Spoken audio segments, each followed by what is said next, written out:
প্রিয় সুপ্রিয় বন্ধুরা দেখছেন খবর প্রতিদিন সঙ্গে আমি শুভঙ্কর।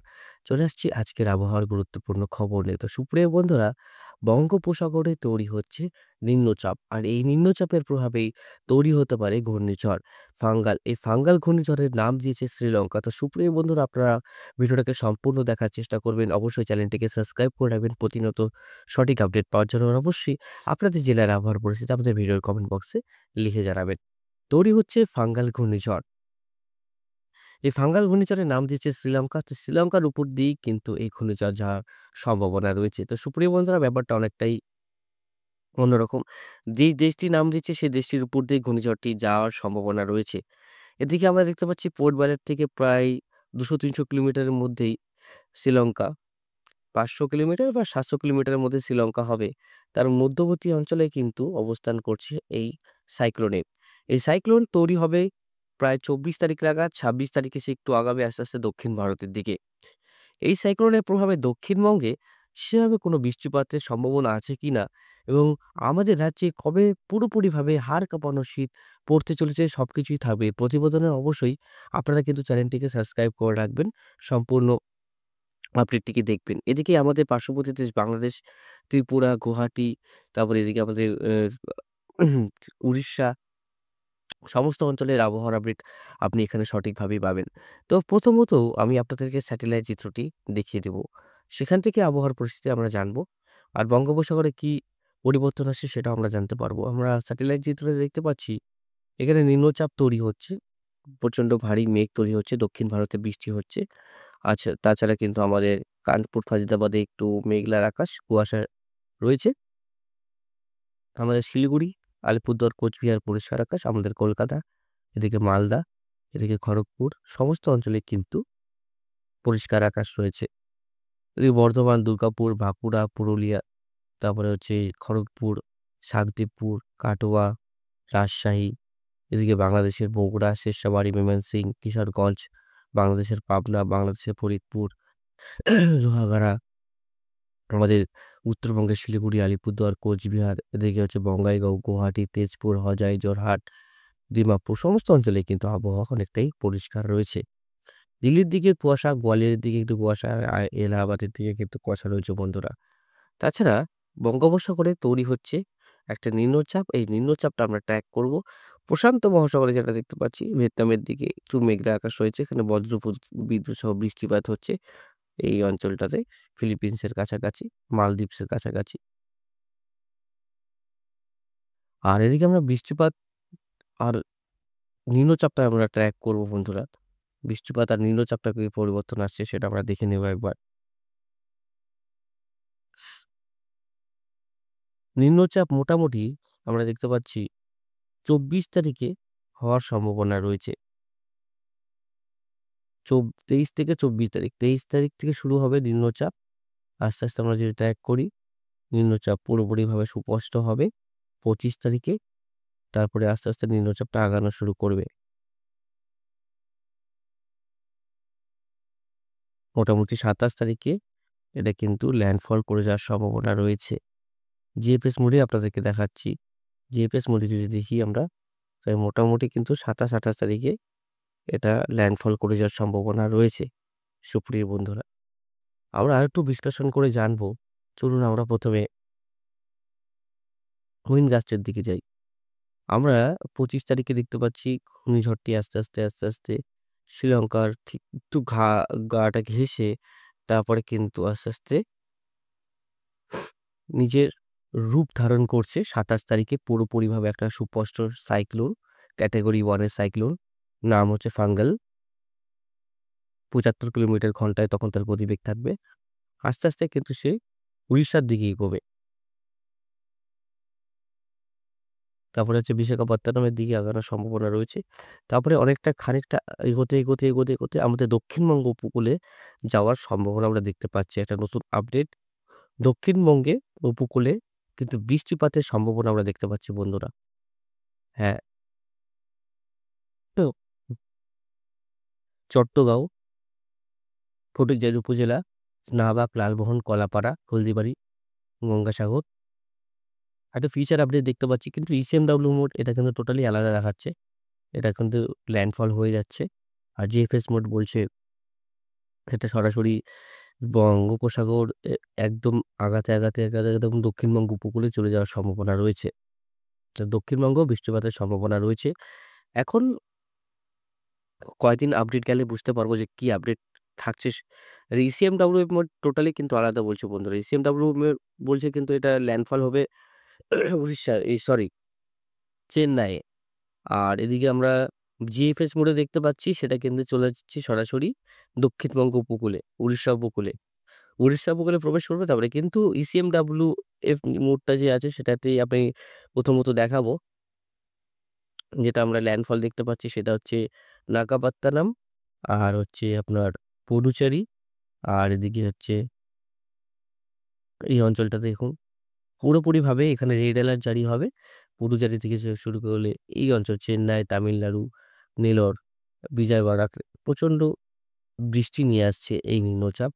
আস্তে, আস্তে যখন শক্তিশালী ক্ষয় করবে তখন আস্তে, আস্তে প্রচণ্ড বৃষ্টি থাকবে সাউথে, দক্ষিণ ভারতে। দক্ষিণ ভারতের প্রায় সমস্ত অঞ্চলে প্রচণ্ড বৃষ্টি হবে।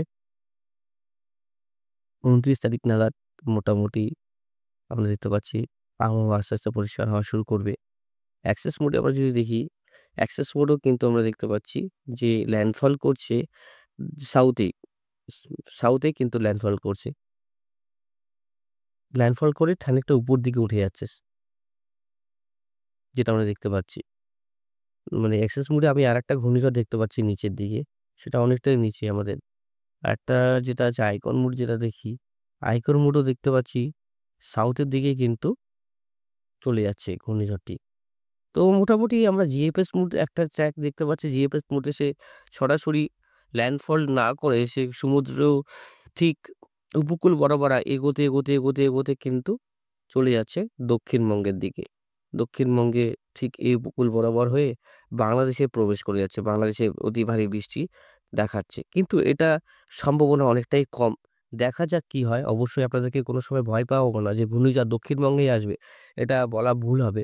আমরা প্রথমত যেটা বলব ঘূর্ণিঝড় সাউথেই কিন্তু ল্যান্ডফল করবে। এখন জিএফএস মোড যেহেতু বলছে আবার সেটাও আবার না করা যায় না। এরপরে যে হবে না সেরকমও ব্যাপার নয়। তারাও একটা ভালো সংস্থা, আমেরিকান সংস্থা। তারাও তাদের কথাও একটু মাথায় রাখতে হবে। আমি প্রতিনিয়ত ২ টো আপডেটই আপনাদেরকে দেখাবো। ECM, WM mode, icon mode সব মোডই আপনাদেরকে ট্র্যাক করে দেখাবো।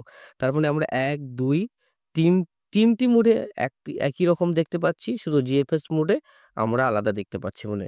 ৩ টি সংস্থা বলছে যে সেটা হচ্ছে আমাদের দক্ষিণ ভারতে যাবে। একটি সংস্থা বলছে সেটি উপকূল বরাবর হয়ে দক্ষিণবঙ্গের দিকে যাওয়ার সম্ভাবনা রয়েছে। তো বন্ধুরা আমরা তো সাইক্লোনটা দেখলাম। এবার আমরা দেখব আমাদের বঙ্গে শীত কবে থেকে প্রবেশ করছে।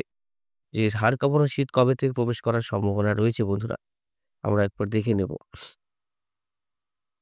শীত মোটামুটি আমাদের যেটা থাকবে সেটা ২৫ তারিখের পর থেকেই থাকবে। ২৪-২৫ তারিখের পর থেকে ১২টা, ১টা, ৪টা, ১৮, ১৯ তারপর হচ্ছে এদিকে মোটামুটি ২৫ তারিখ সময় লাগবে।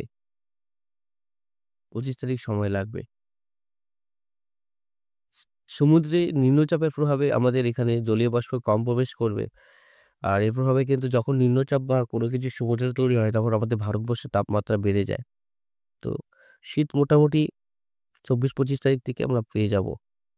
কিন্তু সেই হাড় কাঁপানো শীত পেতে আরো সময় লাগবে। এই মাসটাতেও আমরা হাড় কাঁপানো শীত দেখতে পাচ্ছি না।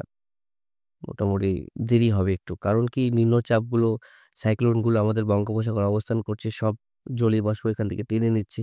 দেখুন সবকিছু টানছে এই যে নিজেরা বুঝতে পারবেন আপনারা। দেখুন, এই যে জলীয় বাষ্পগুলো এখানে নিজের দিকে টানছে, এদিক থেকে টানছে, এদিক থেকে টানছে, টেনে কিন্তু সাইক্লোনটা হচ্ছে। যতক্ষণ না সাইক্লোনটা পাস করবে ততক্ষণ টেম্পারেচার সেভাবে কমবে না। ঠিক আছে? কিন্তু যে ঠান্ডা হাওয়া সেটা ঠান্ডা হাওয়াটা আস্তে, আস্তে এখান থেকে টেনে নিচ্ছে না? এর প্রভাবে কিন্তু ভারতবর্ষের তাপমাত্রাও কিন্তু একটু বাড়বে। সব জায়গার থেকে যে হাওয়া সেটা জলীয় বাষ্প সেটা কিন্তু এই সাইক্লোন নিজের দিকে টানবে। যখন নিজের দিকে টানবে তখন আমাদের এখানে কি হবে? তাপমাত্রা অটোমেটিক্যালি বেড়ে যাবে। তাহলে এই সাইক্লোনটির জন্য কিন্তু একটা বাধার জন্য আমাদের ঠান্ডাটা একটু বিরত থাকলো। সাইক্লোনটি আমাদের দক্ষিণবঙ্গে আসার সম্ভাবনা রয়েছে কিনা সেটা আপনাদেরকে বললাম। কারণ জিএফএস মুড একমাত্র যে সংস্থা সেটা বলছে যে সেটা উপকূল বরাবর দক্ষিণবঙ্গে উপকূলে যাওয়ার সম্ভাবনা রয়েছে। আর এদিকে তাপমাত্রার দিকে বিশ্লেষণ করলে আমাদের ত্রিপুরা এদিকে আপনাদের আসামের দিকে প্রায় মোটামুটি ১৬ ডিগ্রি যেখানে আমরা ১৪ ডিগ্রি সেলসিয়াস থাকে। ১৪ ডিগ্রি সেলসিয়াস আমরা ১৮ ডিগ্রি সেলসিয়াস পাচ্ছি আজকে। ১৭ ডিগ্রি, ১৬ ডিগ্রি, ১৯ ডিগ্রি, ২২ ডিগ্রি। রাতের দিকে ঠান্ডাটা পড়বেই। রাতের দিকে ঠান্ডাটা থাকবে। কিন্তু যে হাড় কাঁপানো শীত সেটা ডিসেম্বরে আমরা হয়তো পাবো। যতক্ষণ না এই সাইক্লোনটা পুরোপুরিভাবে পাস করছে আমাদের ভারতবর্ষকে। তাছাড়া সেরকম কিছু বলতে গেলে আমরা বলব মোটামুটি সাইক্লোনটার জন্য কিন্তু অনেক কিছু পরিবর্তন আসবে। সাইক্লোনটা যাওয়ার পরে কিন্তু প্রবলভাবে ঠান্ডা পড়ে যাবে। জিপিএস মোডে দেখতে পাচ্ছেন উপকূল বরাবর কিভাবে যাচ্ছে সাইক্লোনটি। নিজেরা বুঝতে পারবেন। দেখুন, আমরা যদি যাই জিপিএস মোডে যাই, ঠিক এইভাবে নাকি শ্রীলঙ্কার কাছাকাছি গিয়ে শক্তি সঞ্চয় করে সেই উপকূল বরাবর এগোতে একদম দক্ষিণবঙ্গ উপকূলে আসার সম্ভাবনা রয়েছে দেখুন আস্তে, আস্তে। দেখুন, দক্ষিণবঙ্গে উপকূলে যাওয়ার সম্ভাবনা রয়েছে এই ঘূর্ণিঝড়ের। ঠিক আছে? তো মোটামুটি যেটা আমরা দেখতে পাচ্ছি প্রচণ্ড মেঘ থাকবে। বৃষ্টিপাতও হবে দক্ষিণবঙ্গে যদি জিএফএস মোডে থাকে। আর জিএফএস মোডে যদি হয়, তাহলে বুঝতে পারছেন ভালো বৃষ্টি হবে দক্ষিণবঙ্গে উপকূল বরাবর। ঠিক এই বরাবর খুলনা, বরিশাল, জয়নগর, মেদিনীপুর, তারপরে হচ্ছে হলদিয়া আরো একটু বাড়বে এদিকে কলকাতা পর্যন্ত যাবে।